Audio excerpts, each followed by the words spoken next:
Dans la fiction, les armures en or sont considérées comme la protection ultime. Bah, dans la réalité, c'est claqué. Déjà, l'or, c'est très lourd. 2,5 fois plus que le fer, tu finirais en crêpe. Et surtout, l'or, c'est tout mou. C'est pas du beurre non plus, mais ça tiendrait pas un gros coup de marteau. Les seuls à avoir eu une telle armure dans l'histoire, c'est les rois Henri II, Henri VIII et Henri XIV, mais c'était du plaqué or, une fine couche d'or sur un métal résistant. Ce genre d'idées reçues sur les armures, il y en a beaucoup.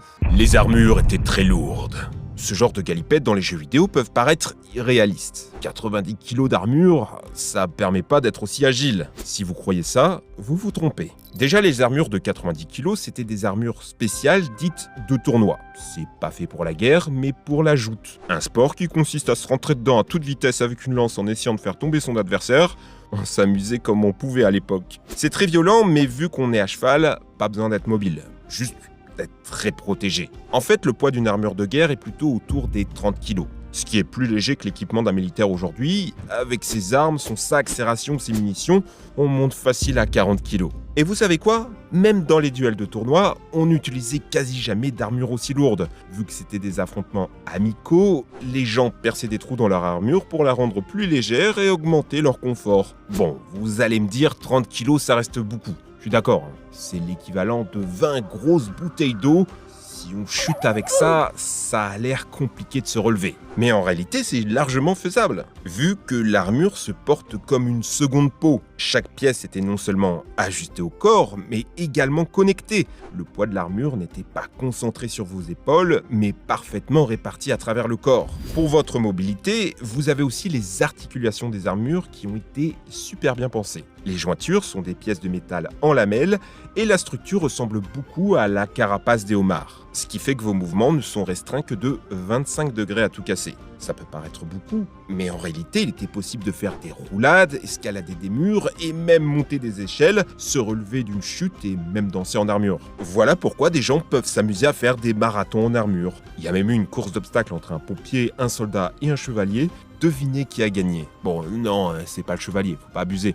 Mais il est arrivé deuxième avec 20 secondes d'avance devant le militaire. Si ce mensonge des armures lourdes persiste de nos jours, son origine vient des anglo-saxons lors de la bataille d'Azincourt. Pour résister face aux archers anglais, les armures françaises ont augmenté d'épaisseur, ce qui a doublé la masse, jusqu'à 50 kg. Le terrain était très boueux, ce qui a ralenti considérablement les charges des cavaliers et mené à la défaite.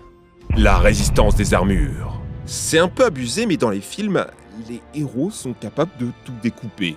Par exemple, dans le film Braveheart, franchement, on a l'impression que les épées coupent dans du beurre. Il y a même un passage où un soldat se fait couper la jambe avec sa protection. En fait, les armures arrivent parfaitement à vous protéger.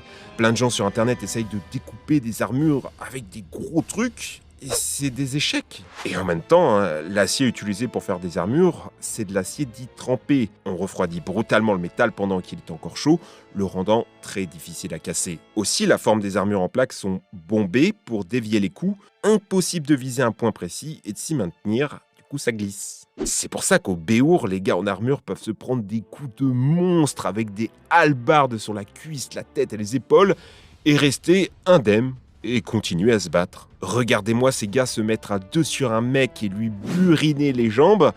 Le clash est très violent, mais le gars est bien protégé et il arrive à rester debout. En termes de protection, les armures en plaques d'acier, c'était le top du top. Vous étiez un véritable tank, très difficile à blesser à l'épée. Regardez au Béour, les combats durent longtemps, plus que dans Braveheart.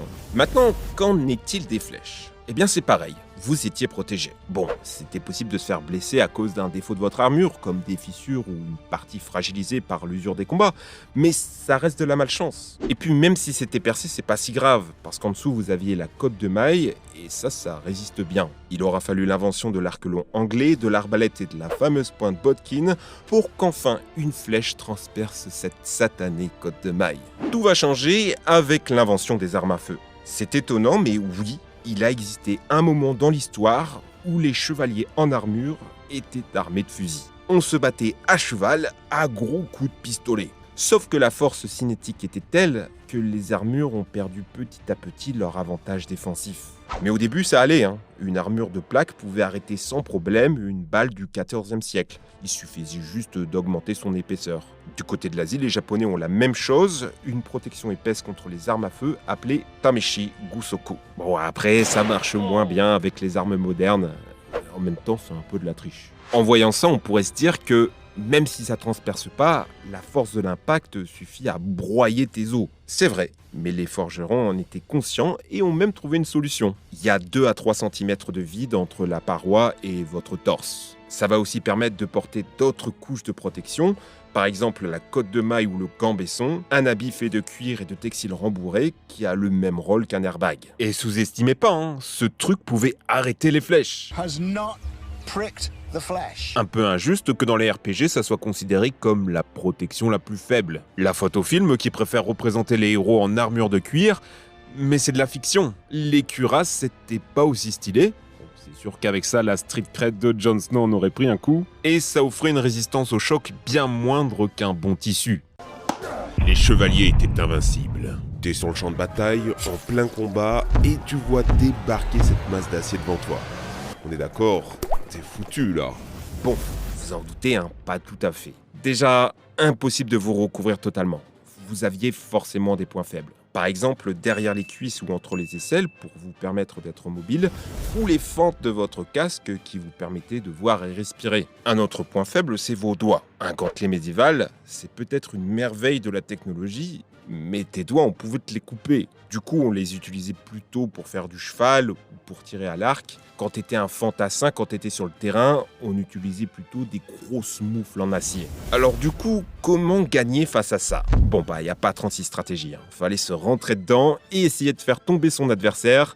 Prenez ta dague et tu visais un point faible.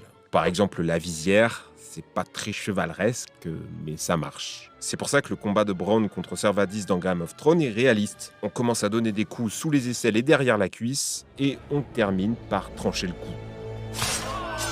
Il n'y a pas que les humains qui portaient des armures. Si je vous disais que les chiens samouraïs ont existé. Oui, c'est une véritable armure d'époque, mais c'est la seule qu'on ait retrouvée. Probablement jamais utilisée au combat, juste l'excentricité d'un riche daimyo. On a aussi retrouvé des cottes de mailles romaines pour chiens, mais ça devait être si lourd qu'on perdait tout l'intérêt d'utiliser cet animal en combat. Non, plus logiquement, on les équipait d'armures en tissu, ce qui offrait une très bonne résistance aux lames. Ce qui était le plus commun, ce sont les armures pour chevaux. Là encore, il y a eu des foules placassiers, mais c'était pour les riches excentriques et trop lourd pour être efficace en combat. On protégeait essentiellement la tête, recouvrant le reste du corps avec du tissu, le carapaçon.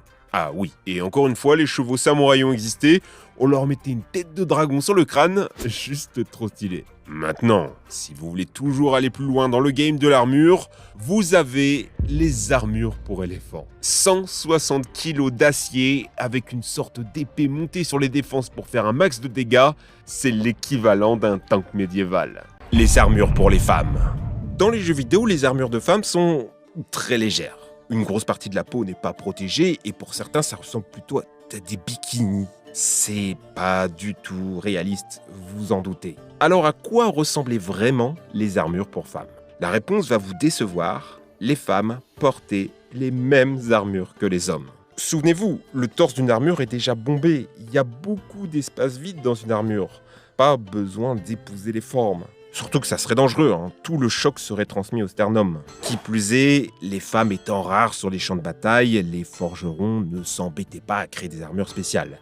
Ça a quand même existé, hein. Par exemple, Jeanne d'Arc, dont l'armure a été faite sur mesure sur l'ordre du roi Charles VII.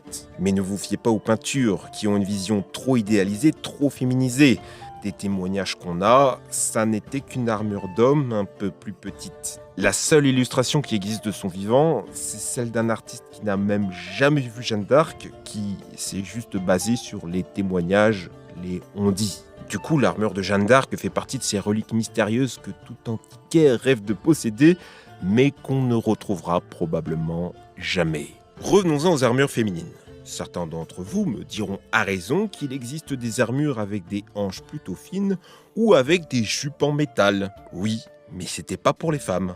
À l'époque, les hanches en taille de guêpe étaient un trait de virilité. Pour ce qui est de la jupe, c'est en fait une armure pour Albert von Brandenburg, inspirée des coutumes traditionnelles écossaises, un kilt métallique quoi. L'une des rares armures faites pour filles que j'ai pu trouver, c'est celle-ci. Une robe de bal en métal qui imite les plis du textile.